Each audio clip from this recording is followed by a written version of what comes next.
নমস্কাৰ বন্ধু বান্ধৱীসকল, আজি মই এটা কেক বনাব লৈছোঁ আৰু একেবাৰে কম সামগ্ৰীৰে ঘৰত থকা বস্তুখিনিৰে বনাম। আজি আমাৰ সৰু ল'ৰাটোৰ জন্মদিন আছিলে, সেইকাৰণে ভাবিলোঁ ঘৰতে এটা কেক বনাম। আৰু তাৰ কাৰণে মই ময়দা লৈছোঁ 2 কাপ, কণী লৈছোঁ 3টা আৰু চেনি 1 কাপ, ৰিফাইন আধা কাপ, গাখীৰ আধা কাপ, বেকিং চ'ডা আধা চামুচ আৰু বেকিং পাউডাৰ 1 চামুচ। প্ৰথমতে মই কণী 3টা এনেদৰে ভাঙি ল'লোঁ আৰু এতিয়া চেনিখিনি মই কণীৰ লগত ধুনীয়াকৈ মিহলাই ল'ম। আৰু এইটো ক্ৰীম কেক বনাব লৈছোঁ। ক্ৰীম কেক মই আগতে বনোৱা নাই, এনে চিম্পুল কেক বনাওঁ। আজি প্ৰথম বনাম আৰু কেনেকুৱা হয় নাজানো আৰু এই ডেইৰী মিল্ক চকলেটটো লৈছোঁ ক্ৰীমৰ কাৰণে, ওপৰত দিবৰ কাৰণে। আৰু এইটো হুইপিং ক্ৰীম অনলাইনত অৰ্ডাৰ কৰি আনিছিলোঁ।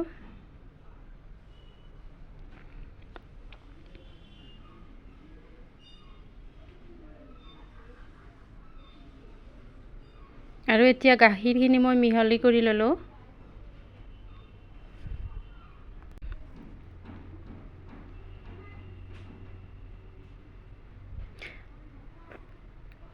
আৰু এতিয়া ময়দা দিলোঁ আৰু ইয়াত বেকিং চ'ডা আৰু বেকিং পাউডাৰখিনি মিহলাই ধুনীয়াকৈ চালি ল'ম।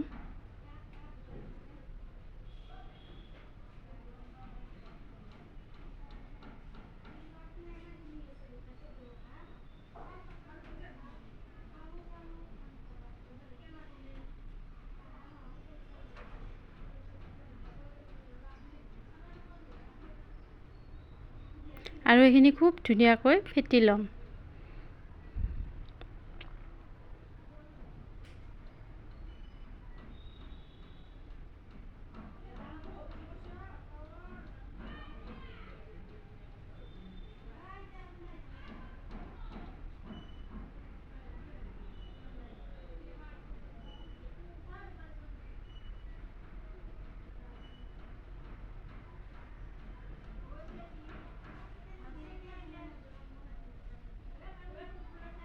আৰু যিহেতুকে ঘৰত বনোৱা নাযায় তেনেকৈ, সেইকাৰণে বেছি যোগাৰো নাথাকে।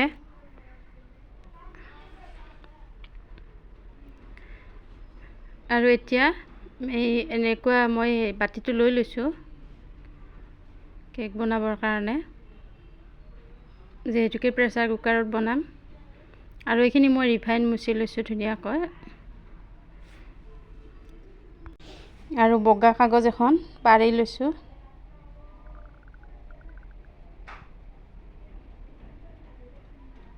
আৰু এতিয়া ইয়াত কেকৰ বেটাৰখিনি দি দিছোঁ।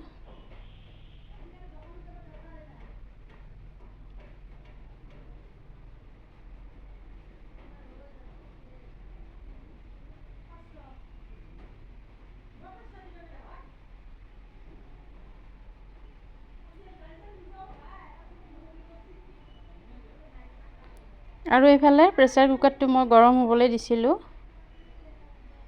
এতিয়া ইয়াত মই ষ্টেণ্ড এডাল দি দিম এনেকুৱা। আৰু এতিয়া বাতিটো বহাই দিলোঁ। প্ৰেছাৰ কুকাৰৰ হুইচেলটো আৰু লবৰডাল উলিয়াই দিছোঁ। এতিয়া এনেদৰে ঢাকনি লগাই প্ৰায় আধা ঘণ্টামান ৰাখি দিম। আধা ঘণ্টা নহয়, পূৰা 40 মিনিট লাগিছে মোৰ কেকটো হ'বৰ কাৰণে। আৰু এয়া হৈ গৈছে। আৰু এইফালে মই পায়স বনাইছিলোঁ অকণমান।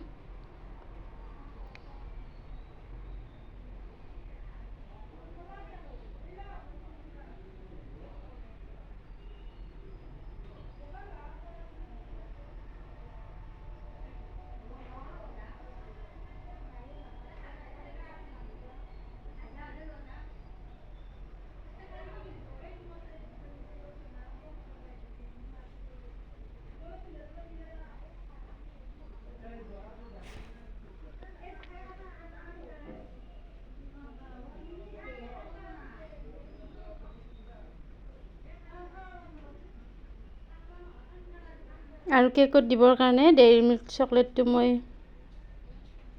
এনেদৰে পনীয়া হ'বলৈ দিছোঁ। ইয়াত গাখীৰ দি দিলোঁ।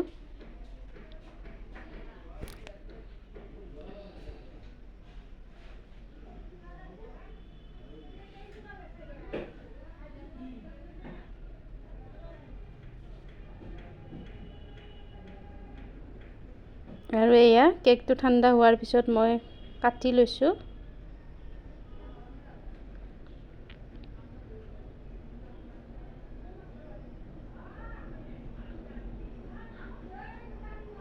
আৰু খুব স্পঞ্জি হৈছিলে কেকটো, খুব ধুনীয়া কোমল হৈ গৈছে।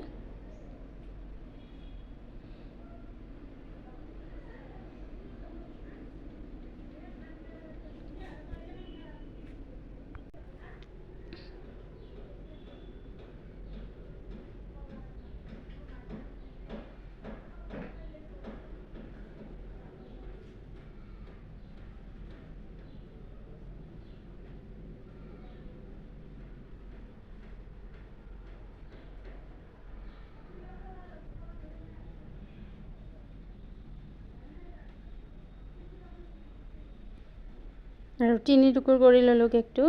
আৰু আইচিং কৰিবৰ কাৰণে যিহেতুকে ঘৰত এইবোৰ সঁজুলি নাই, সেইকাৰণে এনেদৰে বনাই লৈছোঁ। আৰু এতিয়া এই হুৱাইপিং ক্ৰীমখিনি মই বনাই ল'ম। আধা কাপ হুৱাইপিং ক্ৰীম পাউডাৰ লৈছোঁ। আৰু এতিয়া ইয়াত 1 কাপ গাখীৰ ল'ম।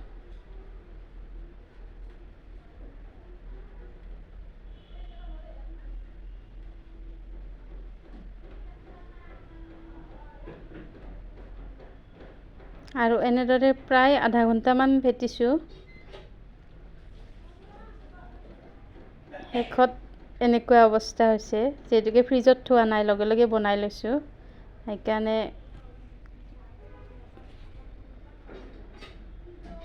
আৰু এয়া চেনীৰ চিৰাপ দি পেলাই মই অলপ অলপকৈ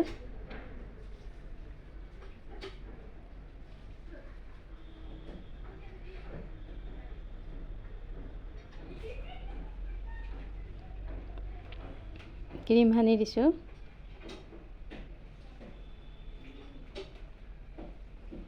ক্ৰীমখিনি একেবাৰে পাৰফেক্ট নহ'ল, কাৰণ মই ফ্ৰিজত নথলোঁ, সেইকাৰণে লগে লগে বনাই লগে লগে ৰেডি কৰিছোঁ সেইকাৰণে।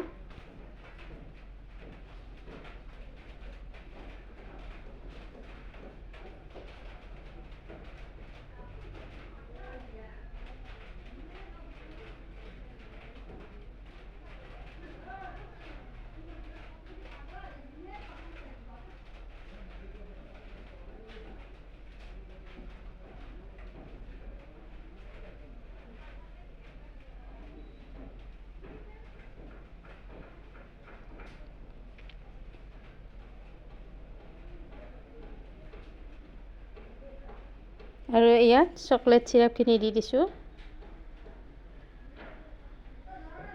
একেবাৰে চিম্পুল, যিহেতুকে একো ডিজাইন দিয়া নাই, আৰু ক্ৰীমখিনিও সিমান পাৰফেক্ট নহ'ল, সেইকাৰণে একেবাৰে চিম্পুলকৈ বনাইছোঁ।